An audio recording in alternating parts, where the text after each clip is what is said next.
Hello and welcome to episode 8 of Wildwood Zoo. In today's episode, I do a habitat for the wild boar from the Eurasia Animal Pack. Um, I didn't know what to do for this area, so I decided to go for the wild boar because that is one of the most widespread mammals on the planet. Um, and he kind of just chills there and rolls in mud. Nothing too interesting about them, but I had to build a habitat for them, and there's a preview for my habitat that I made. Um, at the start of this video, I fiddle around a little bit with this middle section, build the thing I want to show that it's bored there because they get a bit lost. Um, and as you can see, it's right next to the tiger habitat, and it's also in between the tiger area and the doe area. Because if you saw one of my shorts, you noticed that the area is really bland and boring. So I thought, well, I might make a little cut through where you go see the boar. Um, and yeah, in today's video, I also have some babies born in the zoo. We have a baby gibbon, Siamang, and then but when I was filming that little short, we also had some Garo um, like be bored. So I will add a picture of them right here, and yeah, you should see them next video as well. I'll show them at the start. But yeah, they're really cute. When they grow up, I'm gonna have to get rid of them though because that girl habitat's really not small, but apparently they don't like that habitat. I don't know why. It's one of my favorites, so we'll see. Um, but yeah, also in today's video, I try and sort out if the Garo video, the not video, the Garo habitat entrance to see how I could fix it. Because like when the boxes come out, the Garo can't get out of it. I don't know why. I tried sorting it out, but I still have to unbox them every single time. But I made sure they don't escape. Um, and yeah, I will pop somewhere in the video to give some wild boar facts, and I will also be popping in at the end and tell you what I'm going to do next video. Um, so yeah, see you then. Bye.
Hello and welcome to the part of the video where I will give some facts about the wild boar. Um, the wild boar is actually the widest natural range, has the widest natural range of any ungulate, which is like a hoofed animal, like a gazelle, or the saiga, which is another one from the Eurasia Pack. And it originally occurred from Britain, my home country, and throughout all of Europe, except Scandinavia though, and also in the Atlas Mountains in North Africa, which is very widespread. And also it goes through all of Central Asia to China, Taiwan, and Japan, and it's also found in like the South and Southeast Asia islands, um, as well from like Sumatra and Java, and of course it's from India, which is why it is next to the tigers. And sadly, they do get like the young, they have very high mortality rate. Sadly, they get predated a lot, probably from the Bengal tiger, which is why he probably likes being next to it. And also, I'm pretty sure they get eaten by dolls as well. You can see why. The males weigh up to like 200 kilos, so that's really, really heavy. And sadly, in the wild, the IUCN, which is the International Union for Conservation of Nature, just show them as lower risk or least concern, which is really good, which means that the species is in no imminent danger. Um, and you can see that the male wild boar, they develop tusks, and that happens when they're at least 2 years old, and they grow upwards from both the upper and lower canine teeth. And the upper tusks are about 7 to 12 centimeters long and are actually hollow, and they're used as natural whetstones, which are basically sharpening the lower tusks, which are smaller, and they grow continuously like rodents, like rats, which they have to chew stuff to get them down. And in the wild, the lifespan of a boar is around 10 years, but some have been known to live for 27 years, which is a really long time. And luckily, in captivity, they're about 25 years, so our boar will be with us for quite a while.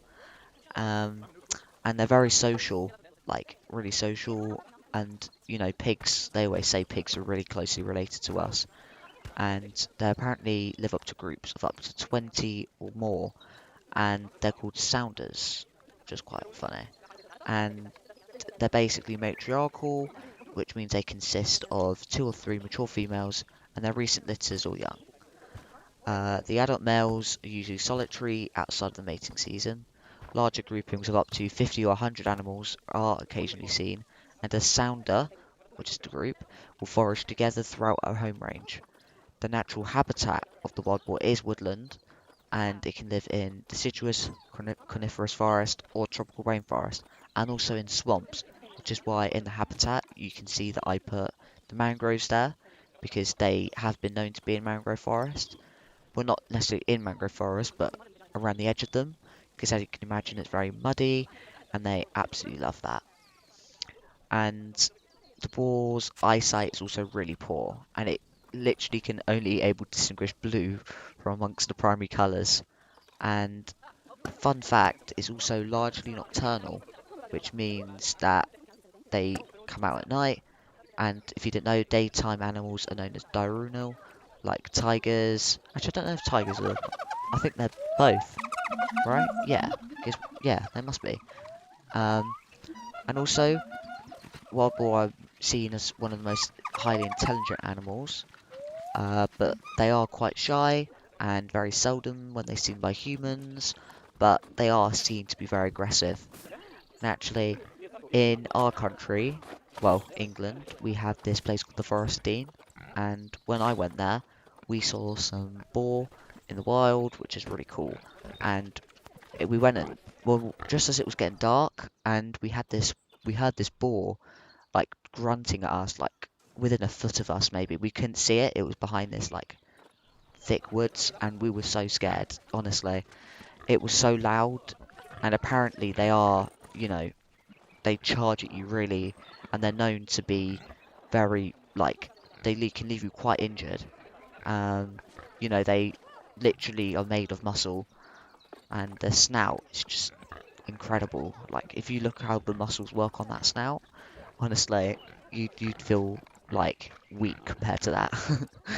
um, so yeah, and because it was breeding season, I don't think that helps either. But yeah, The diet of a wild boar is quite diverse and varied as well. It is an omnivorous species, which means they can vary from insects, worms, berries, nuts, carrions, lizards, snakes, and small mammals like mice. But good news for us anyway, they won't attack us, I don't think. But yeah, their diet is mostly formed from plants, probably about 90% of their diet, and they vary throughout the seasons. Well, not in the tropical rainforest, but in the deciduous and maybe coniferous. In the autumn, moss from teas, which is basically oak and beech, they produce like acorns and seeds, and they eat them probably. So yeah, the wild boar are nocturnal, and that means they mostly feed at night, and they also do forage during the day, but most of the daytime they're probably sleeping in their den.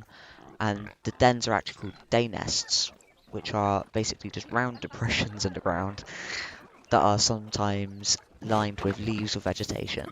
So basically, they just plod themselves on the floor and made an indent.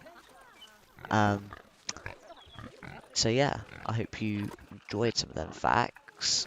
Um, yeah, the boar is just such an interesting animal now I've looked into it, really.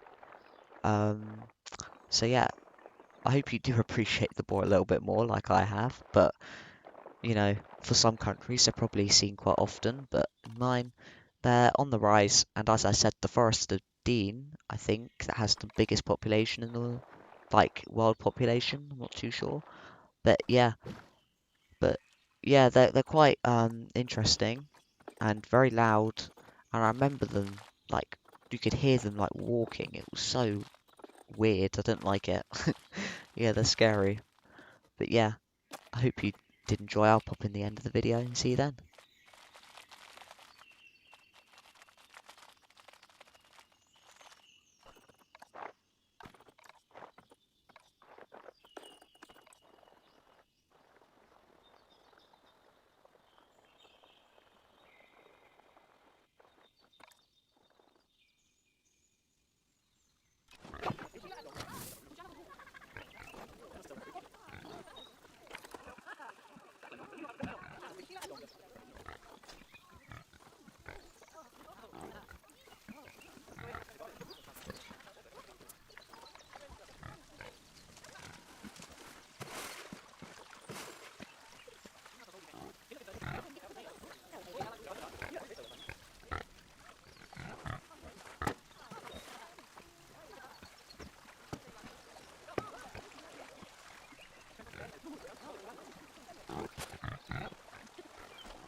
Hello again, and welcome to the end of episode 8 of Wildwood Zoo.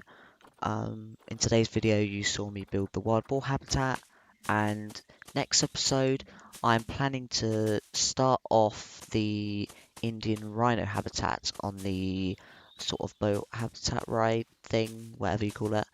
And after that, I might start doing the island. I can't remember what I've decided for the island. I keep going between ideas. I'm still thinking of maybe doing a bear on the island, but you know, we'll see what it is. So yeah, I also might do some work off camera, which is it's nothing much. I'm just going to be decorating the in between of the habitats. Uh, yeah, I don't really think you need to see that. If you do want to see that, I don't mind posting a video of another maybe time I do it, because I'm not going to do all the zoo because I'm not done it yet. But yeah, just get some in between bits done. Um, yeah, and the Indian rhino habitat is definitely going to be not as muddy, I don't think, as I want it to be. I want it to be quite lush, but they're going to have quite a large area. I'm thinking of having two females and one male. I might have the male in a separate habitat to the females, make it a little bit more realistic. Um, but I could have two males and two females because the area by there is very large, and I think it'd be quite cool to have like a conservation spotlight sort of area where like the Wildwood Zoo is really like putting a lot of conservation towards the Indian rhino or the greater one-horned rhino, and yeah, they kind of really are proud by that. And I think them having that boat ride tour kind of, we can call it like the rhino ride. Oh, that's such a good idea. The Rhino River Ride. Yeah, that's what it's called. Yeah, I don't know if I want to build like a area around that area. I don't know. I don't know. I do that off camera as well. Actually, no, I might do that on camera. Um, so yeah, expect the Rhino video to be a longer video. I might speed it up to about 4 times speed, because at the moment I'm doing about a mix between 2 and 4 times speed. Um, yeah, today I kind of doodled, or whatever you call it, waddled about on the gharial habitat. I was trying to see if I could get like a ramp, but I don't know how to do it. I just can't think of an idea, but we'll see. If you guys have any feedback for me, I'd be greatly appreciated. And yeah, please like and subscribe to this video. And if you want to see any animals in particular, put them in the comments and I will get to them as soon as possible. Yeah, the first comment wins this competition of what animal comes in first. I hope it's a nice animal. I would like it to less be of a climbing species because the climbing frames kind of lag a little bit, and yeah, it kind of like already disease getting a little bit laggy with the because so far I've done what 3 climbing animals already. It's a lot, and I've done the water, so it's not going too well with the good old lag, but it's fine. I will work through it. So yeah, I hope you enjoyed this video, and I'll see you next time on episode 9, where I build the Indian rhino habitat. Thank you, and bye.